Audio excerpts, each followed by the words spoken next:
उसके ये उंगलियां भी जली हुई थी थोड़ी थोड़ी हाथ की। उसने जब गन को पकड़ा ऐसे तो उस गन वाले ने फायर मारा, ये बाजू का ये गोश ही उठा दिया।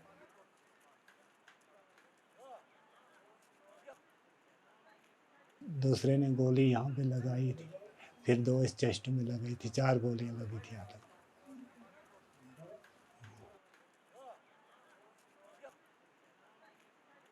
बेटा ही बाप का सहारा होता है लास्ट में, तो ये तो दुख की बात है कि बाप ने बेटे को कंधा दिया। तो ये तो बहुत मेरी बदकिस्मती थी कि मैंने उसको कंधा दिया। It's been an year since 26 people had lost their lives after terrorists opened fire at them from the close ranges. They had opened fire at mostly men having identified their religious identity at the Basran Meadows, a picturesque vacation location for the people across the country as well as the world, putting India and Pakistan face to face in a war situation.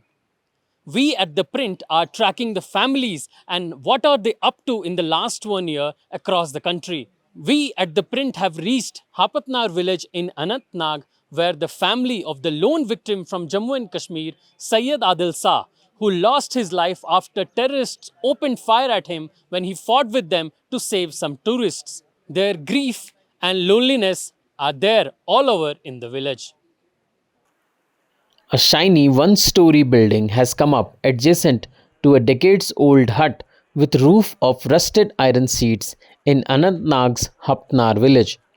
The place appears to be buzzing with number of people engaged in preparation and installation of electrical and other modern day equipments. From one glance, this appears to be a new house where house entry is supposed to take place in the next few days. However, closer to the venue, an old Sayyid Haider Shah is watching the development unfold with silence and a lot of introspection. The house is a symbol of his and his family's upliftment, but he knows the price he paid for it. The house and other monetary assistance has come in during the last year in wake of his elder son, Adil Shah, getting killed in a terrorist attack in April last year in Basran. A Poniwala like his father, Adil was the lone local from Jammu and Kashmir targeted by the terrorists on 22nd April last year at the Basran Meadows, around 20 kilometers from their village.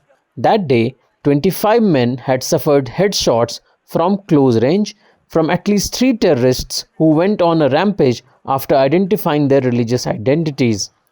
Adil was pumped 3 bullets by terrorists as he protested and attempted to save a tourist from being targeted by one of the terrorists and instead succumbed to the bullet injuries. The new house, with all modern amenities such as glass windows, utensils, and Wi Fi, has been arranged by the local supporters of Maharashtra's Deputy Chief Minister Eknath Shinde. He had promised Adil's family a cash reward of 5 lakh and a house with all amenities for his act of bravery.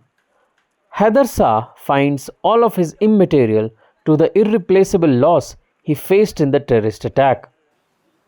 जख्म कभी भी पूरा नहीं होगा।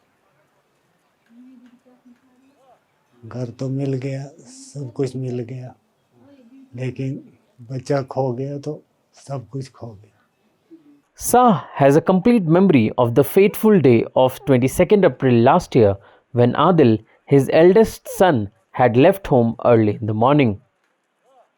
जी जब 22 अप्रैल था उस पर साल 2025 में, तो पहले 2-3 दिन बारिश थी वहाँ यहाँ पे। तो तीसरे दिन ऐसी धूप हो गई, धूप जब हुई तो उस दिन आदल निकल गया काम पे। पहले तो वो रोज़ जाया करते थे, लेकिन बारिश के 2-3 दिन नहीं गए।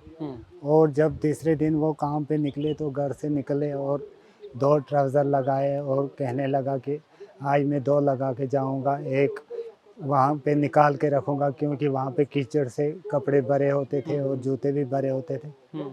तो वो लगा के यहाँ हमारे दरवाजे से निकला और मुझे कहने लगा कि मैं जाऊंगा पहलगाम। और उठा तो 8 बजे निकल गया पहलगाम। ठीक है। फिर हम दिन भर में ऐसे खुशी में रहे जब तक 2 बज गए। तो 2 बजे हमने सुना कि वहाँ पे बहुत सारी हालत ख़राब हैं, बहुत हालत ख़राब हैं और वहाँ पे फायरिंग हो गई है। तो फिर हमने फ़ोन की कोशिश की लेकिन वहाँ नेटवर्क नहीं आया। ऐसे करते करते कम से कम 4 बज गए, 4:30। तो फिर 4:30 बजे के बाद फ़ोन ऑन हुआ, तो हम फ़ोन करते रहे लेकिन कॉल किसी ने नहीं उठाई। तो ऐसा करते करते जब शाम भी हो गई तो फिर हम यहाँ से चले गए अशमुकाम थाने में।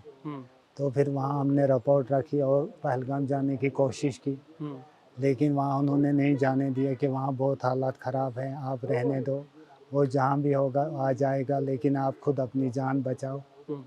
तो फिर हम वापस आ गए घर।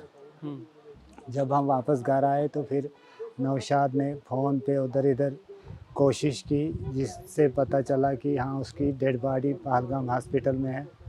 तो फिर यहाँ से 4-5 बंदे यहाँ से चले गए, नौशाद भी उनके साथ गया।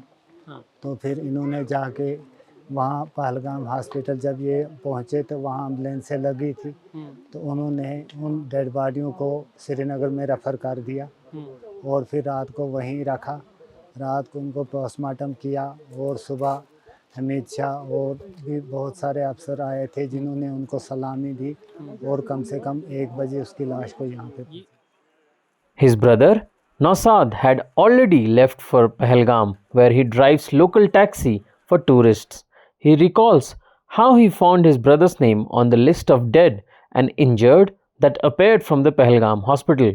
चंदनवाड़ी जा रहा था तो मैं बीच रास्ते में पहुंचा। एक कज़न ने फ़ोन किया कि पहलगाम में जो है हालत ख़राब हुए हैं। तो मैं चंदनवाड़ी पहुंचा, फिर वो सोशल मीडिया पे देखा कि यहाँ बाईसरन वैली में अटैक हुआ है। तो उसके बाद क्या हुआ कि फिर मैं अपने मेरी वाइफ ने कॉल करके बोला कि भाई को फ़ोन कर, उनका फ़ोन नहीं लग रहा है। फिर मैं उनको कंटिन्यू फ़ोन करता रहा लगभग 4 साढ़े 4 तक, उनका फ़ोन नहीं लग रहा था। उसके बाद फिर शाम तक मैं उन फ़ोन जो है नेटवर्क में आया और कॉल रिसीव नहीं की किसी ने। तो शाम तक ऐसे ही मैं उनको कॉल करता रहा। फिर शाम को मुझे हॉस्पिटल से जो है एक लिस्ट वायरल हुई थी सोशल मीडिया पे, जिसमें डेथ लोग अलग थे और इंजर्ड लोग जो थे वो अलग थे।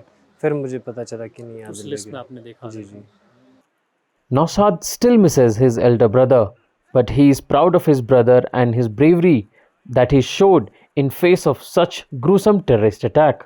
Haider Shah also made an appeal to the people of India that they should not be afraid of coming to Kashmir and that Kashmiris are there to fight for them just like his son.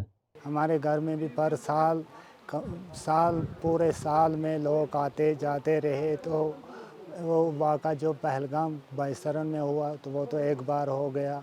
उसके बाद जो सेना है हमारी कश्मीर में फौजी लोग हैं, उन्होंने अपने ये सब ड्यूटी पर खड़े हैं, उन्होंने अपना अपने पोस्ट पे वो अपनी ये कर रहे हैं, पूरी हिफाजत कर रहे हैं।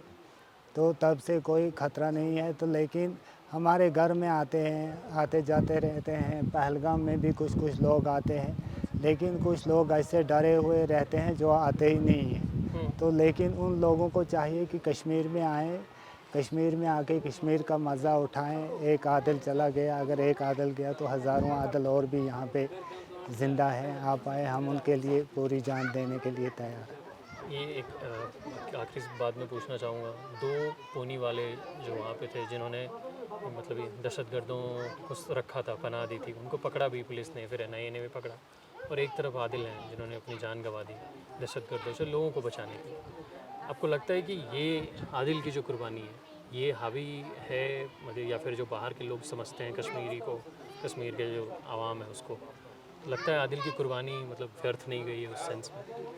जी, आदिल की कुर्बानी तो पूरे हिंदुस्तान को पता चल गया कि आदिल की कुर्बानी क्या है, इसने कैसे इंसानियत दिखाई है। और जो NIA ने या उनने लोगों ने, NIA वालों ने उन लोगों को पकड़ा। यहाँ बहुत सारे जो ये ऑपरेशन संदूर हुआ उसमें भी वो लोग मारे गए।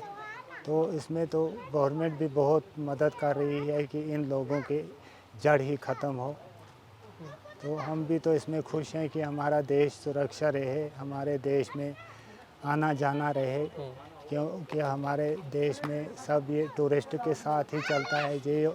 ये यहाँ पतनाड़ वाले हैं, यहाँ यही पहलगाम में जाके अपनी मजदूरी करते हैं। पहलगाम वाले भी हैं, बहुत सारे इलाके हैं जो टूरिस्ट पे ही चलते हैं, यहाँ अमरनाथ यात्रा पे चलते हैं। तो कौन चाहेगा फिर ऐसा वाक़ा हो, क्योंकि वहाँ तब से बहुत गरीबी आ गई यहाँ पे लोगों को खाने के लिए नहीं मिलता है कुछ। तो हम भी चाहते हैं कि हालात ठीक रहे, हम भी गवर्नमेंट का साथ देते हैं, अपनी सेना का साथ देते हैं कि हालात ठीक रहें और टूरिस्ट का आना जाना कायम रहे, ताकि हमारी ज़िंदगी भी अच्छी। Donations more than 10 lakhs have flowed in the bank account. The promises made by prominent politicians as well as the cabinet ministers have been fulfilled. A shining house has been built by Maharashtra's Deputy Chief Minister Eknath Shinde. But all of this belies the tragedy and the trauma that the family of Syed Adil Shah has been left to deal with. He was shot dead by the terrorists from Pakistan when he fought them while they were trying to shoot the tourists who were having vacation in the Basran Meadows. That series of events on 22nd April led to a war between India and Pakistan during Operation Sindoor in May last year.